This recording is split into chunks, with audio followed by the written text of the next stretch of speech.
2020 March 23 నుంచి మే 4 open చేసేసారు. Shops close అయింది లెస్ దాన్ 2 months. ఒక్క మాట నేను అడుగుతుండా, 2018-19లో ఐఎంఎల్ కేసెస్ 3,84,000. మధ్యలో జగన్మోహన్ రెడ్డి టైంలో 2021 1,87,000, 1,87,059,131 కేసులు సేల్స్. అంటే 3,84,000 నుంచి 1,87,000. Okay, will agri.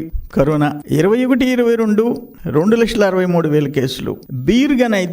Beer cases అయితే పర్ మంత్ 18-19లో 23 లక్షల కేసెస్, 19-20లో 17,74,000, 20-21లో 4,75,000, 22-23లో 6,79,000. నేనేమంటానంటే ఇక్కడ జరిగిన దోపిడీ కేసుకి ఒక్కొక్క టైప్ ఆఫ్ బ్రాండ్ కి, చీప్ బ్రాండ్ కి 150 రూపాయలు నేను ఉండింది చెప్తుండా.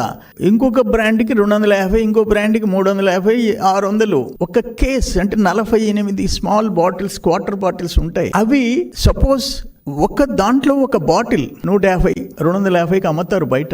ఇది త్రూ ఎక్సైజ్ డిపార్ట్మెంట్ స్కానింగ్ చేసి షాప్స్ కి పంపిస్తారు. ఇక్కడ Kasireddy and team, Jaganmohan Reddy team చేసింది ఏంటంటే స్కానింగ్ కి పోకుండా, డిపోకి పోకుండా, ఎక్సైజ్ డిపార్ట్మెంట్ డిపోకి పోకుండా డిస్టిలరీ టు నేరుగా సేల్స్. ఎందుకంటే ఆ స్టాఫ్ వాళ్ళు పెట్టుకున్న షాపులు అది ఎంత అని ఈరోజు సిట్ తేల్చాల్సిన అవసరం ఉంది. నేను చెప్పిన సేల్స్ అంతకుముందు తెలుగుదేశం టైంకి ఇప్పటికీ మధ్యలో ఎందుకు వచ్చింది ఇది?